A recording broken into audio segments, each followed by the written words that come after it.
My name is Rachel, and this is the story of how my sister-in-law, Amanda, managed to ruin my daughter Emily's birthday and how karma finally had its moment. Amanda was one of those people who seemed flawless to the outside world. Picture perfect house, curated outfits, and an Instagram feed that screamed #goals. Meanwhile, I was just trying to survive raising 2 kids while juggling a full-time job. I met Amanda when I started dating James, her brother. Back then, she was a lifestyle blogger just getting her start, posting about clean eating and minimalism. By the time James and I got married, Amanda had blown up. Over 100,000 followers and a thriving influencer career. Rachel, honey, she'd say at family dinners, you should try my green smoothie cleanse. It might help with. Her hand would wave vaguely over me like I was a DIY project in desperate need of fixing. For James's sake, I smiled and nodded. He adored his sister, blind to her constant passive-aggressive digs. When our daughter Emily was born 6 years ago, Amanda, childless at the time, transformed into an unsolicited parenting expert. Screen time before 5, studies show, or store-bought baby food. I'll send you my recipes. And then, Amanda had her miracle baby. After years of trying, she and her husband welcomed Sophie. Overnight, Amanda rebranded her entire social media presence to focus on motherhood, becoming the self-proclaimed authority on all things baby. Emily adored the idea of having a cousin. She'd draw pictures for Sophie, talking non-stop about all the games they'd play. But when Sophie was born 3 months ago, family gatherings turned into photo shoots for Amanda's Instagram. Sophie in designer onesies, Sophie's nursery in home and style, Sophie's organic baby yoga. Meanwhile, Emily was ignored, her drawings dismissed, her school stories shushed because Sophie needed quiet. Then came Emily's 6th birthday. She wanted a unicorn-themed party, and I went all out, homemade decorations, games, the works. That morning, as I set up the backyard, Amanda called. Rachel, I hope it's okay, I'm bringing my photographer. She's doing a feature on Sophie's first social events for my blog. Before I could say no, she hung up. James, ever the peacemaker, said, it's just one day, honey. Let her have this. The party began at 2 p.m., and Emily was overjoyed, twirling in her unicorn dress and greeting her friends. Everything was perfect until Amanda arrived an hour late with not just a photographer, but an entire camera crew. It's for a sponsorship deal, she said, waving them toward the decorations. Just act natural. Emily was midway through opening her presents when Amanda clapped her hands. Everyone, gather around Sophie. She's about to demonstrate organic baby yoga. The crew swarmed Amanda and Sophie, shoving Emily and her friends aside. Emily dropped her gift, her face falling. But it's my birthday, she whispered. Amanda didn't even look at her. Sweetie, the grown-ups are working. Why don't you and your little friends play somewhere else? It got worse. Amanda had dressed Sophie in a mini unicorn outfit, complete with a horn. Look at her. She's the real unicorn princess, she gushed to the cameras. Emily ran inside, tears streaming. I found her curled up in her room, clutching her stuffed unicorn. Mommy, why doesn't Aunt Amanda like me? She sobbed. My heart broke. Outside, Amanda's voice carried through the window. Make sure you get Sophie's good side with the cake. The other kids? Oh, they're just extras. The party fizzled out as uncomfortable parents took their kids home early. Emily never even got to blow out her candles. Amanda had the crew film Sophie helping instead. That night, as Emily cried herself to sleep, I stared at Amanda's latest Instagram post, magical day at a unicorn-themed party. Sophie's first social event was a huge success. #blessedmama, #perfect day, #sponsored content.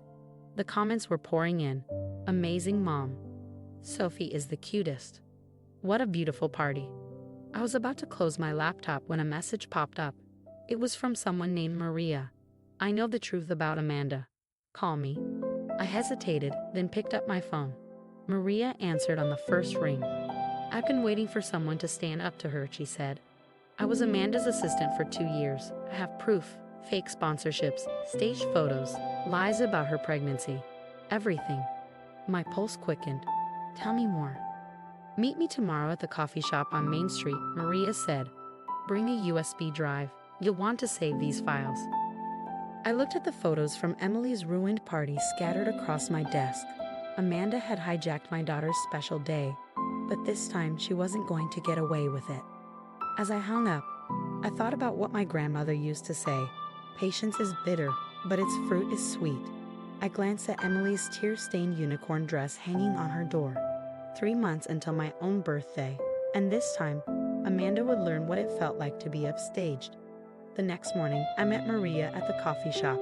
She was younger than I'd imagined, probably mid-20s, with tired eyes and perfectly polished nails. A subtle relic of her time working with Amanda, no doubt. "Everything's here," she said, sliding a USB drive across the table. Emails, contracts, texts, photos. 3 years of deceit and manipulation. That night, after putting Emily to bed, I plugged the USB drive into my laptop and began sifting through the files. What I uncovered left me seething. Amanda's picture-perfect life was a meticulously crafted illusion. Her blog? A patchwork of fabricated product reviews for things she never used. Her miracle pregnancy. Amanda had used a surrogate, silenced with a non-disclosure agreement, while maintaining the charade of carrying Sophie herself. Even her marriage to Tom wasn't what it seemed. Email exchanges revealed their partnership was more of a business transaction than a relationship. But the most infuriating discovery lay in a folder titled Family Events. It contained detailed plans for every family gathering, including Emily's birthday party. Amanda hadn't just hijacked the day on a whim. She had orchestrated the entire fiasco.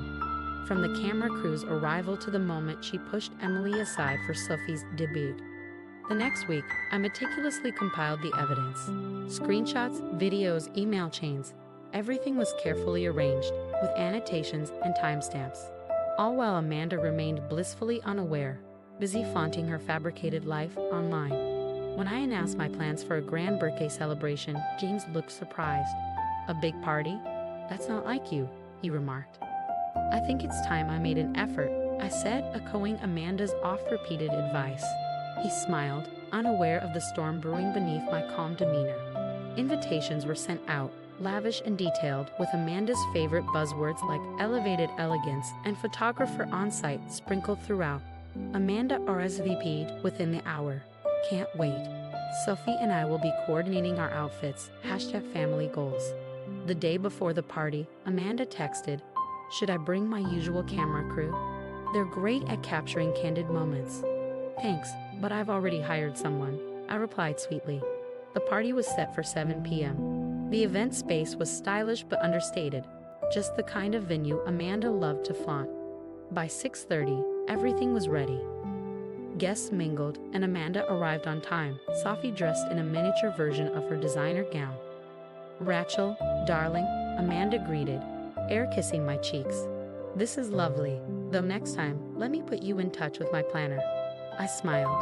"Oh, don't worry, tonight will be unforgettable." By 8 p.m., the room was buzzing. Amanda basked in the attention, Sophie perched on her hip as cameras flashed. I clinked my glass for silence. "Thank you all for coming," I began. "Before we cut the cake, I wanted to share a little something, a highlight reel of family moments."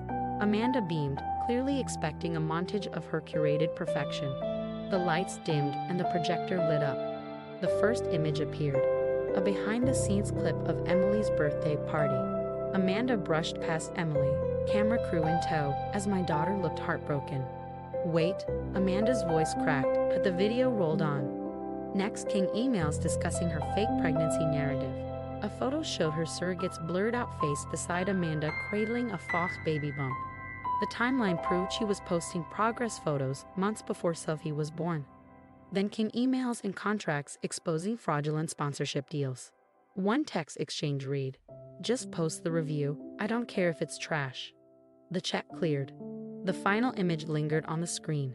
Emily on her birthday, clutching her unicorn, tears streaming down her face. "You see," I said calmly, turning to Amanda, "it's one thing to fake a life online, but it's another to hurt my daughter for your content." Amanda stood frozen, clutching Sophie. "This is slander," she stammered. "You'll hear from my lawyer." "I already have," I said, holding up a folder. "He's seen it all. Tax evasion, fraudulent contracts, NDAs. You might want to call him about that." The room buzzed with murmurs. Phones were out, recording every moment. Amanda's audience, her precious sponsors and followers, saw everything. Her mask had slipped, and there was no going back. "Happy birthday to me," I said, raising my glass as Amanda bolted for the door. The fallout was swift. Amanda's Instagram vanished within hours. Sponsors released statements cutting ties. Her blog domain redirected to an error page. The empire she built on lies crumbled overnight. The next morning, Emily climbed onto my lap as I scrolled through the aftermath. "Mommy, is Aunt Amanda gone?" I hugged her close. "Sometimes people pretend to be something they're not, sweetie, but the truth always comes out." Emily thought for a moment. "Like in The Little Mermaid, when Ursula got caught being mean." "Exactly," I said, brushing her hair back. "Can we have a unicorn party again? Just us?" I kissed her forehead. "That sounds perfect." And it was. A week after my birthday party revelation, the ripple effects of Amanda's downfall were still spreading through the family. Her sponsors were demanding refunds, accusing her of violating contracts. The glossy lifestyle magazine that had showcased Sophie's designer nursery quietly pulled the feature, while her organic baby food endorsement disappeared overnight. The empire Amanda had so meticulously built had crumbled in mere days. I hadn't heard from Amanda directly, but the family grapevine was alive with updates. She'd moved in with her parents, claiming she needed time to heal during this unjust ordeal. Tom, her husband, had already packed his bags and left, no longer interested in keeping up appearances now that the spotlight was off. James, on the other hand, was grappling with the weight of the revelations. One night, as we sat in a living room, he sighed. "I can't wrap my head around it. She faked the whole pregnancy. Every photo, every story. I helped put together that nursery. Was any of it real?" Emily, surprisingly, was the one who seemed to handle it best. One evening, she climbed onto my lap and asked, "Can Sophie still come play sometimes?" Even if Aunt Amanda wasn't nice, Sophie didn't do anything wrong, right? Her words struck a chord. In all of this, I focused so much on exposing Amanda's lies that I hadn't fully thought about Sophie, a little girl who had been nothing more than a prop in her mother's performance, but still an innocent child who didn't deserve to pay the price. Then, just as things were beginning to calm, Maria sent me a text. "Amanda's planning a comeback. She says you twisted everything and made her the villain. She's writing a tell-all post and claims she has proof you've been jealous of her for years." I wasn't concerned. I still have the USB drive with all the evidence, but I was exhausted by the drama, the lies, and the constant cycle of confrontation. So I made a decision to take a different approach. I posted a simple message on my quiet, rarely used social media account. Family isn't about picture-perfect moments or curated content. It's about love, honesty, and protecting those who can't protect themselves. Emily and Sophie deserve better than to grow up in a world of lies. This ends here. I attached one photo, nothing damning, nothing dramatic.